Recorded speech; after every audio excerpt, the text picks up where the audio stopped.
Palavra da Verdade, a exposição bíblica com Hernandes Dias Lopes. É muito prazer, uma alegria imensa estar aqui com vocês. E eu vou compartilhar com vocês um versículo que vocês todos sabem de cor. Todos. Está em Filipenses, capítulo 4. Filipenses, capítulo 4. Versículo 4. Uma só, tá bom, pastor? Uma só é o suficiente. Obrigado, viu, querido? Filipenses 4, 4. Esse texto diz, na versão corrigida, regozijai-vos sempre no Senhor. Outra vez digo, regozijai-vos. Na versão que eu tenho atualizada diz, alegrai-vos sempre no Senhor. Outra vez digo, alegrai-vos. Toda a igreja comigo assim? Alegrai-vos sempre no Senhor. Outra vez digo, alegrai-vos. Amém. Eu quero começar pedindo licença a vocês para lhes fazer uma pergunta. E uma pergunta pessoal. E eu estou convencido de que vocês não gostam de perguntas pessoais. Aliás, nós não gostamos de perguntas pessoais. Porque toda pergunta pessoal invade a nossa privacidade. Toda pergunta pessoal nos põe contra a parede. E nós não gostamos que ninguém invada a nossa vida sem pedir licença. E a pergunta que eu quero fazer para você é esta. Você é uma pessoa feliz? Você é uma pessoa alegre? Não precisa ter muita pressa para dar essa resposta, não. Porque essa pergunta não é tão simples e nem é tão óbvia como parece. Eu explico. Em 1991, nós estávamos na África do Sul, visitando a missão Quacis-Abantu, e uma pessoa que nos acompanhava perguntou à esposa de um missionário daquela missão, você é submissa ao seu marido?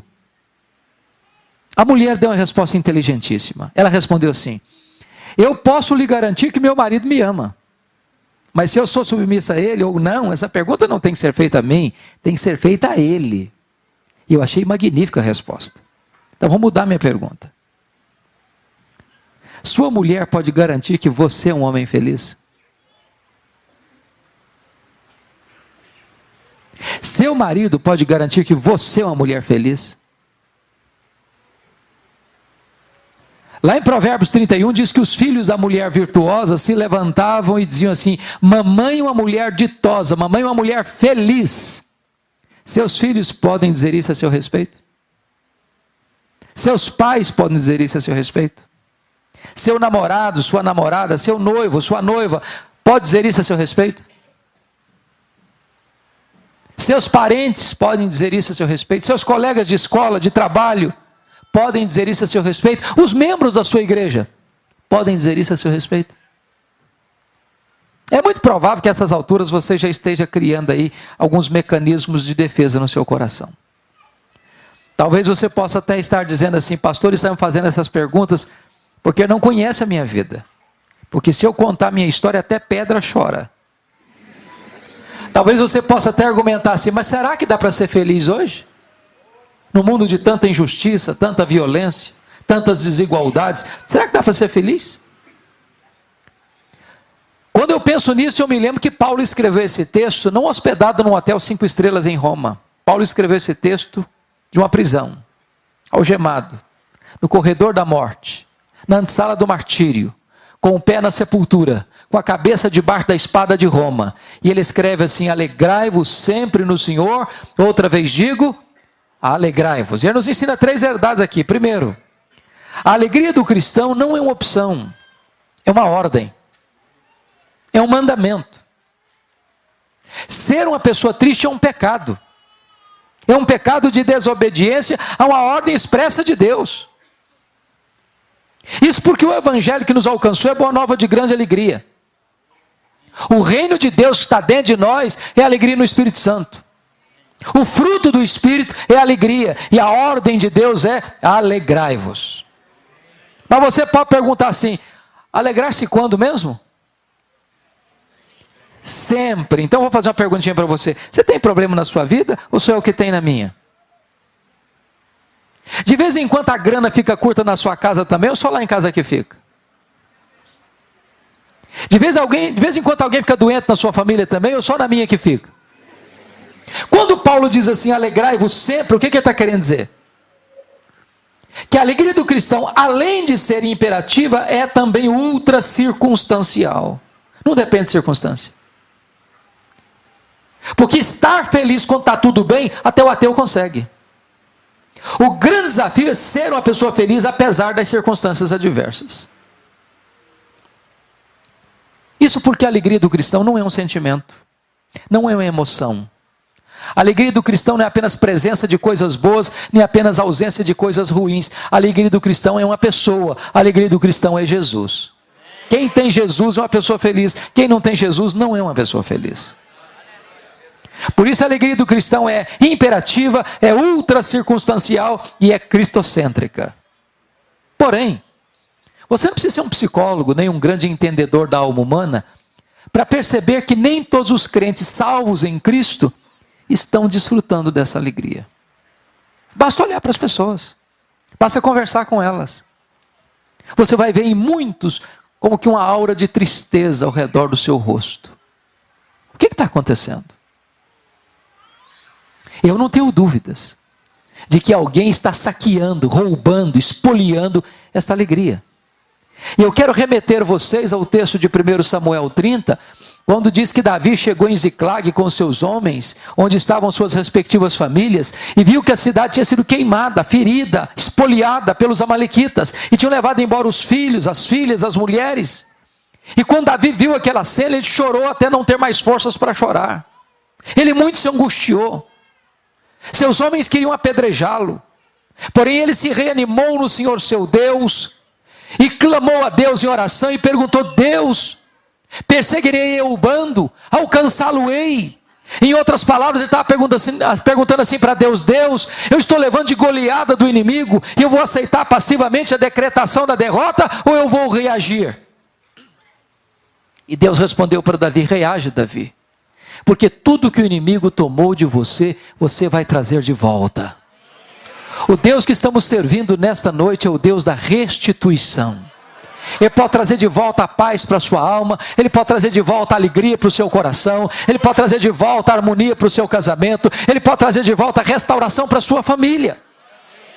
Mas hoje precisamos perguntar: quais são esses ladrões que estão roubando a nossa alegria? E eu entendo que a carta de Paulo aos Filipenses foi escrita exatamente para nos apontar quais são esses ladrões. Esta é a carta da alegria. E em cada capítulo desta carta há um ladrão diferente de alegria. Que ladrões são esses?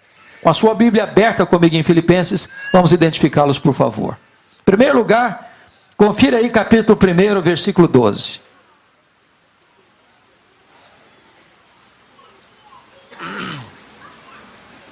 Paulo diz assim: meus irmãos, eu quero cientificar-vos de que as coisas que me aconteceram têm antes contribuído para o progresso do Evangelho.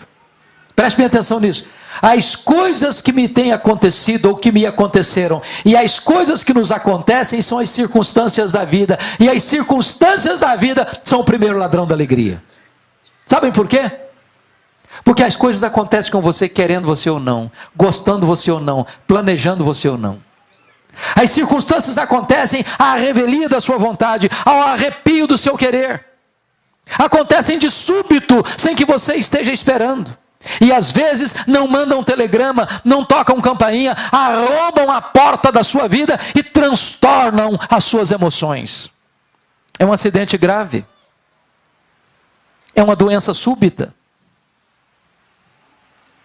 É um divórcio doloroso. É um luto traumático. É uma traição amorosa. É uma perda financeira radical. É um fato que chega na sua vida e mexe com as suas entranhas e transtorna a sua mente, o seu coração, a sua vida. Pense comigo nessa cena. Um pai e uma mãe criam uma menina com todo o desvelo.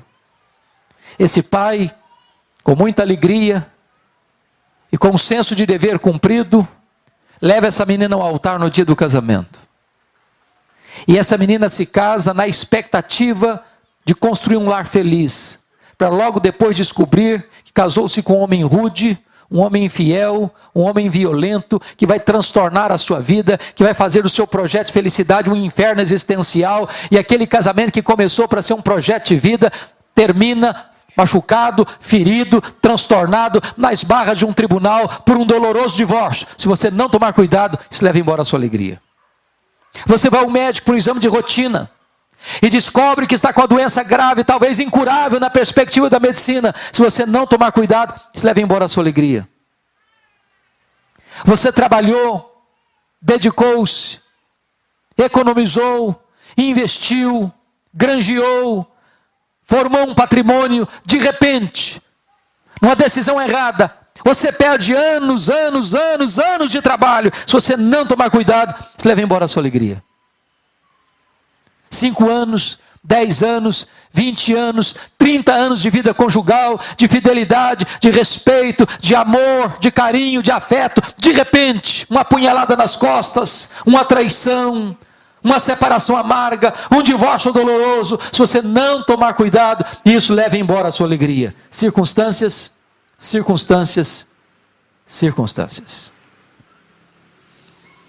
Quando Paulo diz assim para nós: meus irmãos, eu quero que vocês saibam que as coisas que me aconteceram não tiraram minha alegria não, contribuíram para o progresso do Evangelho. Eu preciso perguntar para Paulo: que coisas são essas, Paulo? O que aconteceu com você? E ele poderia fazer um resumão para nós. E ele poderia dizer assim: olha, eu fui perseguido em Damasco, eu fui rejeitado em Jerusalém, eu fui esquecido em Tarso, eu fui apedrejado em Listra, eu fui preso e açoitado em Filipos, eu fui escorraçado de Tessalônica, eu fui enxotado de Bereia, eu fui chamado de tagarela em Atenas, eu fui chamado de impostor em Corinto, eu enfrentei feras em Éfeso, eu fui preso em Jerusalém, eu fui acusado em Cesareia, eu enfrentei um naufrágio para Roma, eu fui picado por uma cobra em Malta, eu cheguei em Roma preso e algemado. Mas eu quero que vocês saibam que as coisas que me aconteceram têm antes contribuído para o progresso do Evangelho. Esse homem não crê em acaso, esse homem não crê em sorte, esse homem não crê em azar, esse homem não crê em determinismo, esse homem não tem medo de olho gordo, esse homem não tem medo de sexta-feira 13, esse homem sabe que a mão de Deus dirige o seu destino. Ele escreve nesse primeiro capítulo de Filipenses, porque ele estava preso, 3 coisas aconteceram. Primeiro, a igreja foi mais encorajada a pregar. Quando a igreja de Roma viu que Paulo, preso, estava evangelizando mais gente do que eles, mexeu com eles. Ray Stedman, de saudosa memória, tem um método, diz ele, infalível de crescimento de igreja. Eu, pessoalmente, não gosto muito. Mas ele disse que a melhor forma de levar a igreja a crescer é botar os pastores na cadeia. Se os pastores forem presos, a igreja se levanta. Porque Paulo estava preso, diz ele, toda a guarda pretoriana, bem como os demais, tomaram conhecimento das suas cadeias, em outras palavras, ouviram o Evangelho. Agora você pergunta, o que era a guarda pretoriana? A guarda pretoriana era a guarda de elite do imperador. Eram os soldados da mais alta patente do império. Eram 16 soldados de escol, gente que trafegava livremente pelos corredores do palácio e exercia influência política no império. O que aconteceu? Paulo era um prisioneiro político, Paulo era cidadão de Roma. E ele estava lá sob a égide do imperador. Portanto, durante 2 anos, em 3 turnos por dia, um soldado tinha que estar algemado a ele. E o que Paulo fazia? Evangelho neles, evangelho neles, evangelho neles. Se Paulo estivesse solto, ele jamais teria chance de evangelizar aquele tipo de gente. Depois de 2 anos, toda a guarda pretoriana estava evangelizada. Os membros do palácio estavam evangelizados. E quando Paulo escreve essa carta de Roma, diz lá no capítulo 4, verso 22, os santos vos saúdam, especialmente os da casa de César. Nero, que era o imperador da época, não sabia de uma coisa, mas Deus o havia constituído em presidente das missões estrangeiras do império. porque havia colocado lá dentro do palácio o maior evangelista e missionário da época, e diante dele seu auditório. Quando você pensa que a sua vida está de ponta cabeça, é a mão de Deus que está dirigindo o seu destino. Porque Paulo estava preso em terceiro lugar, ele não podia visitar as igrejas. O que ele fez? Começou a escrever cartas. As cartas da primeira prisão, Efésios, Filipenses, Colossenses, Filemon. Se Paulo estivesse solto, talvez você e eu não teríamos essas joias na nossa Bíblia.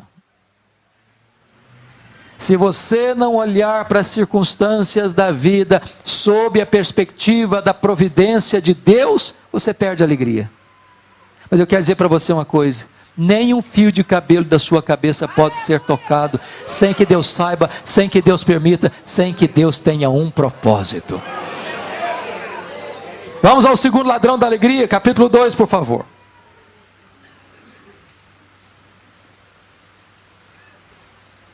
Versículos 3 a 5. Paulo diz assim: nada façais por partidarismo ou vanglória, mas por humildade, considerando cada um o outro superior a si mesmo. Não tem em vista o que é propriamente seu, senão também cada qual o que é dos outros. Tende em vós o mesmo sentimento que houve também em Cristo Jesus. O segundo ladrão da alegria são as pessoas. E eu quero dizer para você que nós sofremos mais por causa de gente do que por causa de coisas. As pessoas nos fazem chorar mais do que as circunstâncias. Sabem por quê? Porque as pessoas nos decepcionam.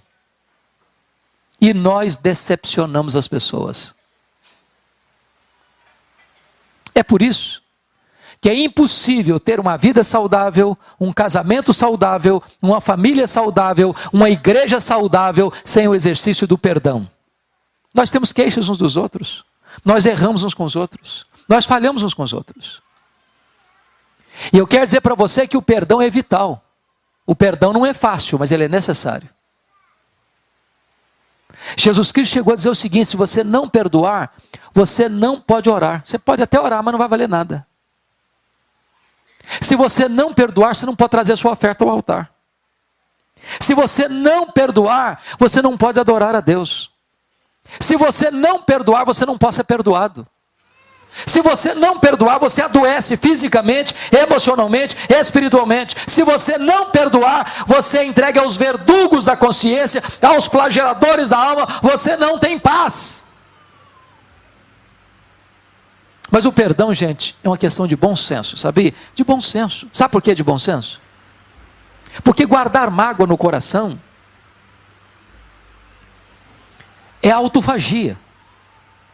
Autofagia, autodestruição. É a mesma coisa você beber um copo de veneno pensando que o outro é quem vai morrer.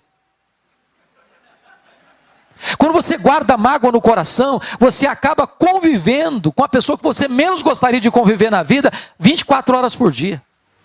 Essa pessoa domina você, ela controla a sua mente, ela controla as suas emoções. Você vai chegar em casa cansado para tirar uma soneca, essa pessoa se deita do seu lado e se transforma no seu pesadelo. Você chega em casa com fome para tomar um lanche, essa pessoa se assenta à mesa com você e tira o seu apetite. Você vai sair de férias com a família, essa pessoa pega carona com você e estraga as suas férias. A única maneira de ser livre é perdoar. O perdão não é fácil não, mas ele é necessário. É necessário. Talvez a dor mais aguda que eu já senti na minha vida, e eu já senti muitas, foi quando eu recebi um telefonema no começo do meu ministério, me informando que o meu irmão, que acabara de fazer 27 anos no dia anterior, tinha sido assassinado com 11 golpes de faca, todos mortais, pelo primo primeiro da sua mulher. A dor foi tão cruel, que quando eu recebi a informação, eu perdi a voz. Eu me lembro que quando Deus restaurou minhas forças, a primeira palavra que Ele pôs na minha boca foram essas palavras: eu perdoo o assassino. Eu não tinha outra opção. Ou perdoava, ou adoecia. Ou perdoava, ou minha vida transformar-se-ia no inferno. Ou perdoava, ou teria que abandonar o ministério. Mas eu quero dizer para você uma coisa nessa noite: o perdão é maior do que o ódio. O perdão é maior do que a mágoa. O perdão cura, o perdão liberta, o perdão restaura, o perdão é a asepsia da alma, o perdão é a faxina da mente, o perdão é a alforria do coração. Perdoar é lembrar sem sentir dor. Mas eu só fui entender perdão no dia que eu entendi uma parábola que Jesus contou. A parábola do credor incompassivo.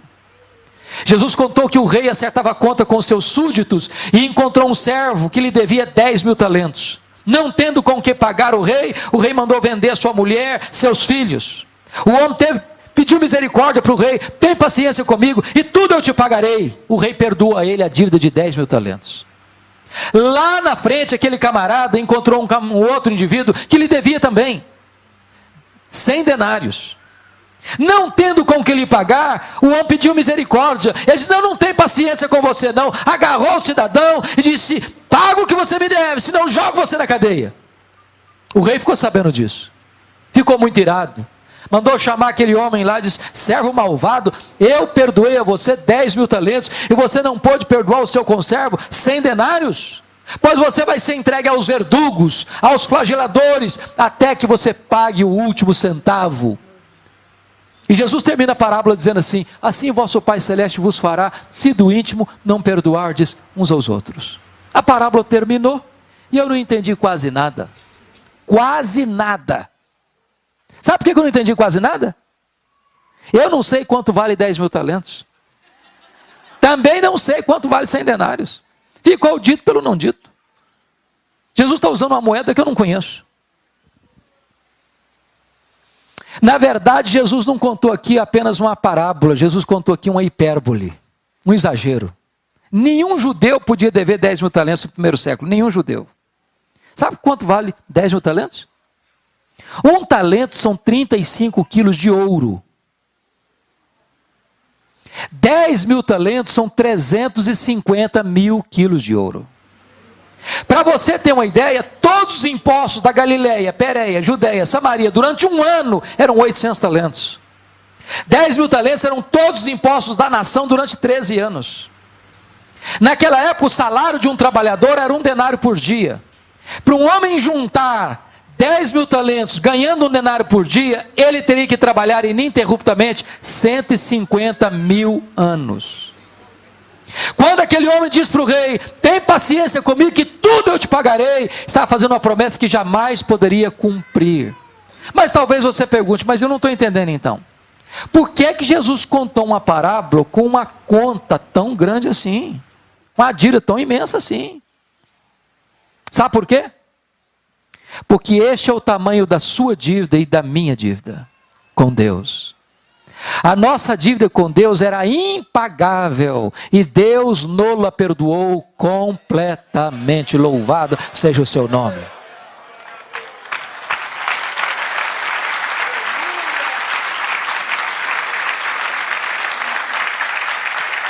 Só que lá na frente aquele homem encontra alguém que lhe deve 100 denários. O que são 100 denários? 100 dias de serviço. O camarada que tinha acabado de receber um perdão de 150.000 anos, não consegue liberar um perdão de 3 meses e 10 dias. Qual é a proporção de 10.000 talentos para 100 denários? 10.000 talentos são 600.000 vezes mais do que 100 denários. Quem acabara de receber um perdão 600.000 vezes maior, não consegue liberar um perdão 600.000 vezes menor. Sabe o que Jesus está querendo nos ensinar nessa parábola? Você e eu nunca vamos poder dizer: eu não perdoo fulano, eu não perdoo Beltrano, eu não perdoo ciclano, porque fui muito humilhado, muito machucado, muito ferido. Sabe o que a Bíblia me ensina? Você e eu devemos perdoar assim como Deus em Cristo nos perdoou. E como é que Deus nos perdoou? Deus perdoou os nossos pecados e deles não mais se lembra. E aí você pensa: ah, pastor, mas é aí que eu me encrenco. E aí que eu me encrenco. Porque perdoar até perdoo, mas esquecer não consigo não. Não consigo. E eu vou perguntar para você nessa noite: você não consegue mesmo não? Não consegue? Você não consegue esquecer? Se você não consegue esquecer, eu tenho uma boa notícia para lhe dar. Isso significa que você não tem amnésia.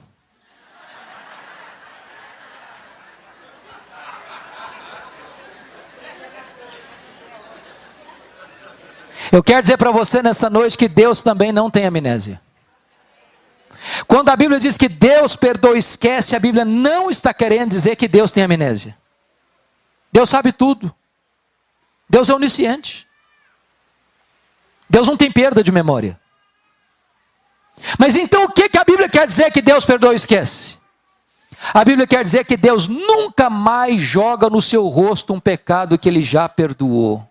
Que Deus nunca mais cobra de você uma dívida que Ele já perdoou. Portanto, perdoar é lembrar sem sentir dor.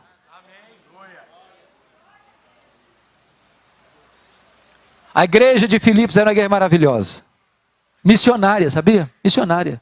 Aquela igreja ajudou Paulo quando Paulo estava em Tessalônica. Aquela igreja ajudou Paulo quando Paulo estava em Corinto. Aquela igreja ajudou Paulo quando Paulo estava em Roma. Aquela igreja ajudou os pobres da Judéia.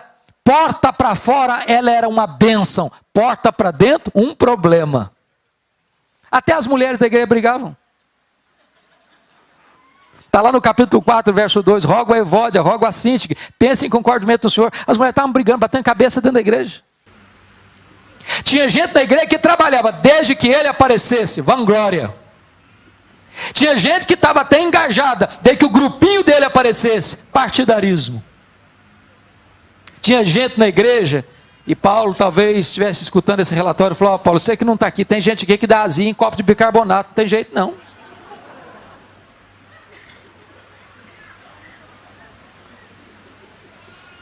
Aí Paulo diz assim: então gente, tende em vós o mesmo sentimento que houve também em Cristo Jesus. Porque Ele, sendo Deus, foi pregado naquela cruz. E mesmo sofrendo a mais alta injustiça lá da cruz, Ele ainda rogou e disse: Pai, perdoa-lhes, porque não sabem o que fazem. Talvez alguns de vocês vão precisar fazer uma viagem, fazer uma visita, mandar uma carta, mandar um e-mail, fazer um telefonema, mas em nome de Jesus não guarde mágoa, porque se você guardar mágoa, tiver pendências nessa área na sua vida, as pessoas vão roubar a sua alegria.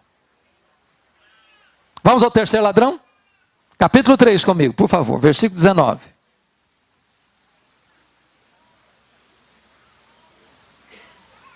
O destino deles é a perdição. O Deus deles é o ventre. A glória deles está na sua infâmia, visto que só se preocupam com as coisas terrenas. Eu acho que aqui em Santo André, vocês não enfrentam esse ladrão não.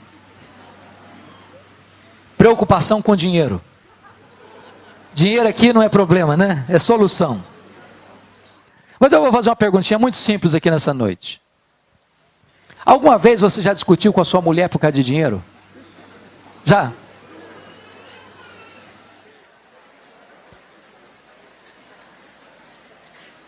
Não, vocês são muito crentes, eu acho que isso não acontece com vocês. Alguma vez você já discutiu com seu marido por causa de dinheiro? Tem certeza que vocês mulheres não fazem isso? Se você falar para mim que nunca discutiu com seu marido, com a sua mulher por causa de dinheiro, eu vou duvidar da sua honestidade. Porque as pessoas discutem por causa de dinheiro. Discutem porque tem dinheiro.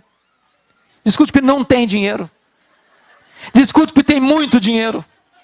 Discute porque tem pouco dinheiro. Discute porque não tem dinheiro nenhum. Sempre discute. O dinheiro é o maior ponto de discussão dentro das famílias hoje. O problema é que algumas pessoas só se preocupam com as coisas terrenas. É gente que não tem tempo para a família, para o casamento, para o marido, para a esposa, para os filhos, para os pais. Gente que não tem tempo para a igreja, gente que não tem tempo para Deus. Porque só se preocupam com as coisas terrenas.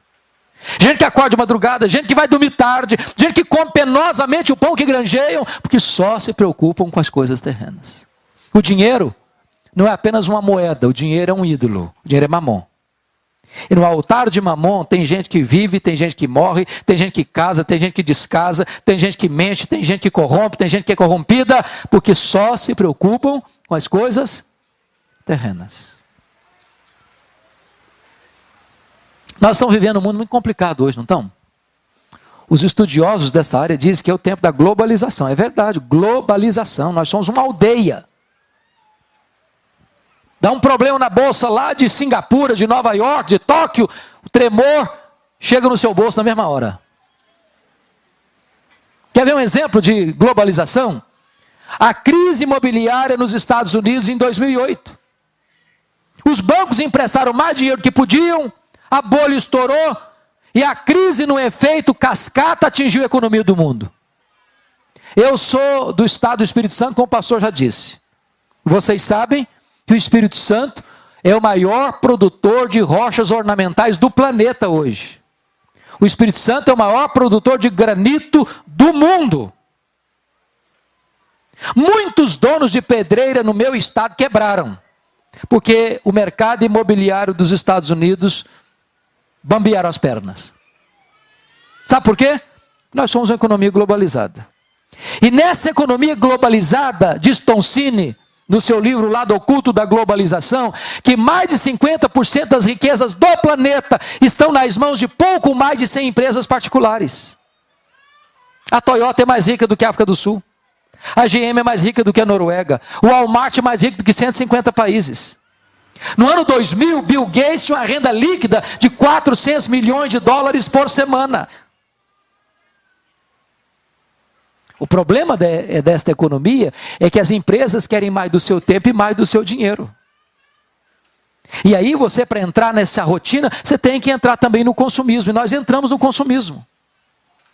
Quer ver um exemplo disso? Na década de 50, alguns já tinham nascido aqui, nós consumimos 5 vezes menos do que consumimos hoje. Não éramos menos felizes por isso. Na década de 70, 70% das famílias dependiam apenas de uma renda para se manter. Hoje nós dependemos, nós temos mais de 70% das famílias que precisam de 2 rendas para manter o mesmo padrão. O luxo do ontem tornou-se necessidade do hoje. E aí eu acho coisa muito engraçada. Há poucos dias eu vi um menino que não sabia falar papai e mamãe ainda, ganhando de presente um telefone celular. É o consumismo. Eu tenho um amigo que tem 3 mulheres. Obviamente a esposa e as 2 filhas. Não pensem mal do meu amigo, por favor. No dia de casamento, elas disseram para ele assim: temos que comprar sapatos novos. É claro. Você duvida disso? Dia de casamento é tudo novo. Mas antes de ir para a loja, ele disse para elas assim: vamos dar uma olhadinha no que nós já temos? Abriu o armário e contou 151 pares de sapatos. Tinha que comprar mais. Sabe como é que você chama isso? Consumismo. E eu vou lhe dar uma definição de consumismo então. Consumismo é quando você compra o que você não precisa, com o dinheiro que você não tem, para impressionar as pessoas que você não conhece.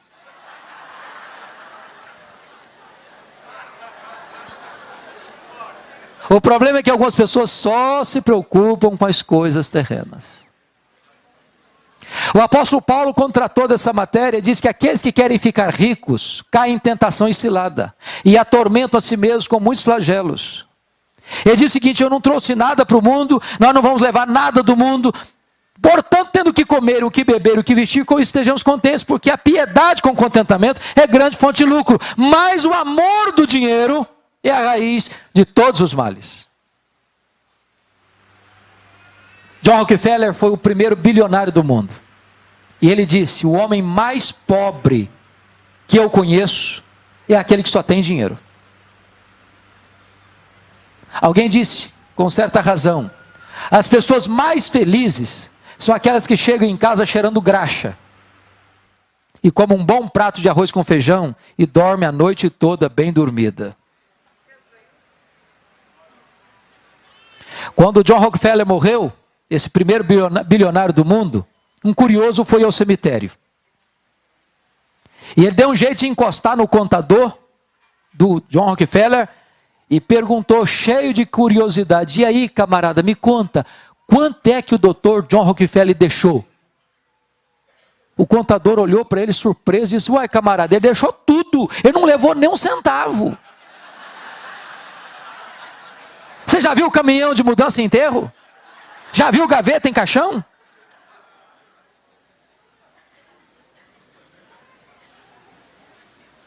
E quantas vezes você e eu estamos malucos, correndo para baixo e para cima, se não trouxemos nada, se não vamos levar nada, e se precisamos de tão pouco. Deixa eu dizer uma coisa para você. Se você colocar o seu coração no dinheiro, você nunca vai ser feliz. Porque o dinheiro é um mito que diz para as pessoas que ele gera segurança e felicidade, e isso não é verdade. Se fosse verdade, os ricos todos seriam felizes. Se fosse verdade, o maior índice de suicídio não seria entre os ricos. Só Jesus satisfaz o seu coração. Só Jesus preenche o vazio da sua alma. Só Jesus dá sentido à sua vida. É por isso que o próprio Senhor Jesus Cristo disse: ajunte para você tesouros lá em cima, onde nem a traça, nem a ferrugem, nem os ladrões podem tomar de você. Põe o seu coração em Deus e não no dinheiro, e então você será feliz. Mas vamos ao último ladrão, por favor. Confira comigo, capítulo 4, versos 6 e 7. Paulo diz assim: não andeis ansiosos de coisa alguma. Em tudo, porém, sejam conhecidas diante de Deus as vossas petições, pela oração, pela súplica, com ações de graças, e a paz de Deus, que excede todo o entendimento, guardará os vossos corações e a vossa mente em Cristo Jesus. O quarto ladrão da alegria é a ansiedade. Eu vou lhe fazer uma perguntinha. Você conhece alguma pessoa ansiosa? Conhece?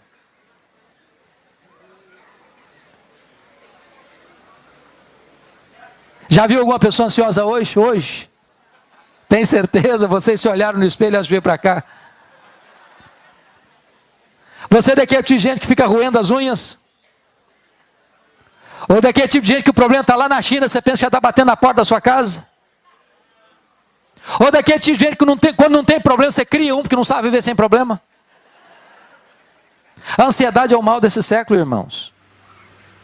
A ansiedade atinge crianças, adolescentes, jovens, homens, mulheres, idosos, doutores, analfabetos, crentes e descrentes. Até as crianças estão ansiosas.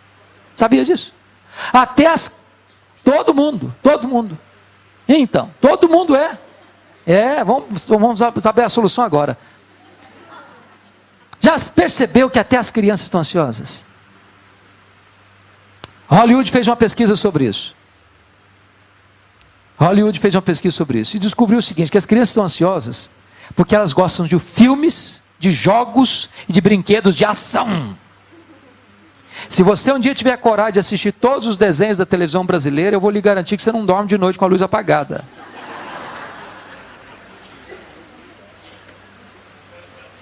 Aliás, tem muita coisa que eu não entendo hoje, sabe? Hoje, criança não dá para ser criança mais não, já percebeu isso? Menino faz 4 anos, a gente bota uma mochila de 5 quilos nas costas do coitadinho e haja agenda para ele, haja agenda. Há pouco, eu gosto de brincar com as crianças. Há poucos dias eu me aproximei de uma criança na igreja, estava brincando no pátio. Eu me aproximei e disse: filha, que vidona, hein? Ela olhou brava para mim e disse: o senhor é que pensa. A coitadinha estava estressada. Ansiedade. Sabe o que significa a palavra ansiedade na língua grega? A palavra ansiedade significa puxar na direção oposta e estrangular, apertar o pescoço, sufocar. Tem muita gente estrangulada, sabia? Estrangulada emocionalmente. E Jesus Cristo foi claro em dizer que a ansiedade é inútil. Por mais ansioso que você esteja, você não pode acrescentar um côvado, 45 centímetros no curso da sua vida. Você não fica mais fortalecido hoje, ficando ansioso em relação ao amanhã. A ansiedade é você ser crucificado entre dois ladrões. O remorso em relação ao passado e a preocupação em relação ao futuro.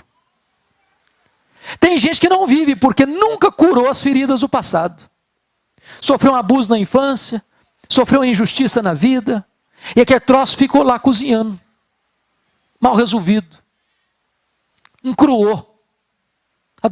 A ferida está sangrando ainda até hoje. Gente que sofre de remorso, ou fez uma coisa errada. Tem gente que não vive porque está preocupada com o que vai acontecer amanhã. Será que eu vou ficar doente? E se eu não casar? E se eu casar e descasar? E se o meu marido morrer? E se eu perder o emprego? E se eu ficar aposentado e não tiver dinheiro para pagar o meu plano de saúde? Como é que vai ser? E a pessoa não vive. Preocupado com amanhã. E Jesus vai dizer que a ansiedade, além de ser inútil, ela é prejudicial. Por quê? Porque a ansiedade é quando você se preocupa com aquilo que ainda não está acontecendo. Talvez aconteça. Deixa eu dizer uma coisa estatisticamente para vocês. 70% dos assuntos que nos deixam ansiosos nunca vão acontecer. Aí ele sofreu inutilmente. E se acontecer, vão sofrer 2 vezes. Antes e depois. Quando eu era seminarista aqui em Campinas, um dia eu levantei de madrugada para beber água. O bebedor ficava no corredor. E eu estou andando pelo corredor, de repente eu olho a porta do quarto de um colega aberta. Quando eu olhei, ele estava chorando, mas convulsivamente, soluçando. Eu entrei apressadamente e pergunto: o que aconteceu? Morreu alguém da sua família? Alguém está doente? Alguém está no hospital? Ele disse: eu estou com medo da minha mãe morrer. Falei: em que hospital que ela está? Não, ela não está doente não, só estou com medo de morrer um dia. Eu falei: rapaz, deixa a sua mãe viver, cara. Tem mais de 30 anos e essa mulher está viva até hoje.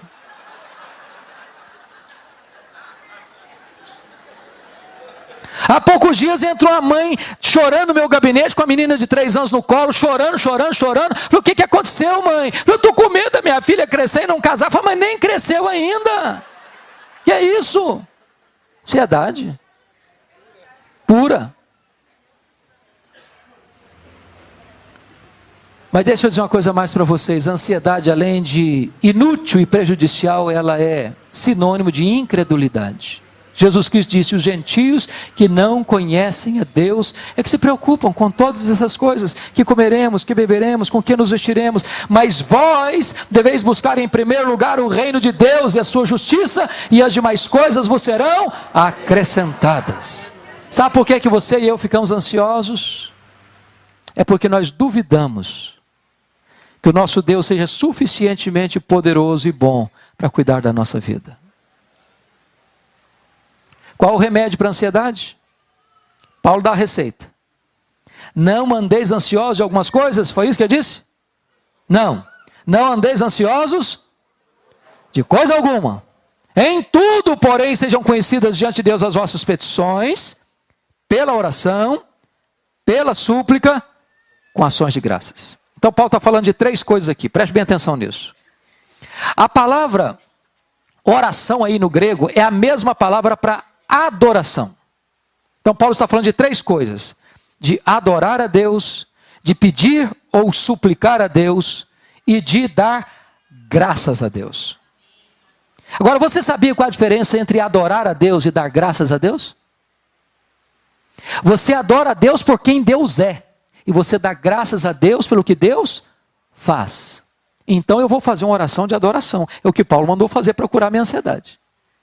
Aí eu chego para Deus e diz: meu Deus, eu quero te adorar, porque tu és o Deus da minha vida. Tu és o meu Criador, tu és o meu provedor, tu és o meu consolador, tu és o meu redentor, tu és o meu protetor. Eu quero te adorar, Deus, porque tu és o Deus autoexistente, porque tu és o Deus infinito, porque tu és o Deus imenso, porque tu és o Deus eterno, porque tu és o Deus imutável. Eu quero te adorar porque tu és o Deus onipotente, porque tu és o Deus onipresente, porque tu és o Deus onisciente, porque tu és o Deus transcendente, porque tu és o Deus soberano. Eu quero te adorar porque tu és o Deus fiel, porque tu és o Deus verdadeiro, porque tu és o Deus justo, porque tu és o Deus misericordioso. Eu quero te adorar porque tu és rico em misericórdia e tem prazer em perdoar. Eu quero te adorar porque tu és a minha rocha, porque tu és a minha alegria, porque tu és o meu pastor, porque tu és a razão da minha vida, em nome de Jesus, amém.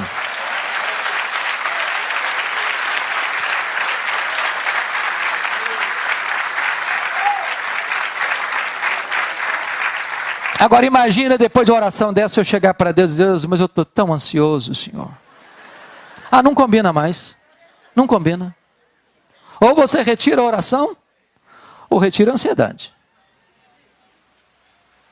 Eu quero perguntar para você nesta noite, quem é o seu Deus? Qual é o tamanho do seu Deus? O profeta Isaías pensou sobre isso. Quando ele escreveu o capítulo 40 do seu livro, ele diz o seguinte: o meu Deus é aquele que mede as águas na concha da sua mão. O meu Deus é aquele que pesa o pó da terra em balança de precisão. O meu Deus é aquele que mede os céus a palmos. O meu Deus é aquele que espalha as estrelas do firmamento, e por ser forte em força e grande em poder, quando as chama, nenhuma delas vem a faltar. Agora pergunte a um astrônomo: qual é o tamanho deste universo que Deus mediu a palmos? Pergunte. Sabe o que vai responder para você? Eu não sei. Mas você sabe. Você sabe. Você sabe que o universo não é infinito. Porque a infinitude é um atributo exclusivo de Deus. Mas os estudiosos, os astrônomos afirmam categoricamente que o nosso universo tem mais de 92 bilhões de anos-luz de diâmetro. O que significa isso? Significa que se você voasse a velocidade da luz, 300 mil quilômetros por segundo, você demoraria nessa velocidade mais de 92 bilhões de anos para ir de uma extremidade na outra. O seu Deus é maior do que tudo isso, o seu Deus criou tudo isso, o seu Deus é o seu Pai, e Ele está lhe dizendo: não andeis ansiosos de coisa alguma.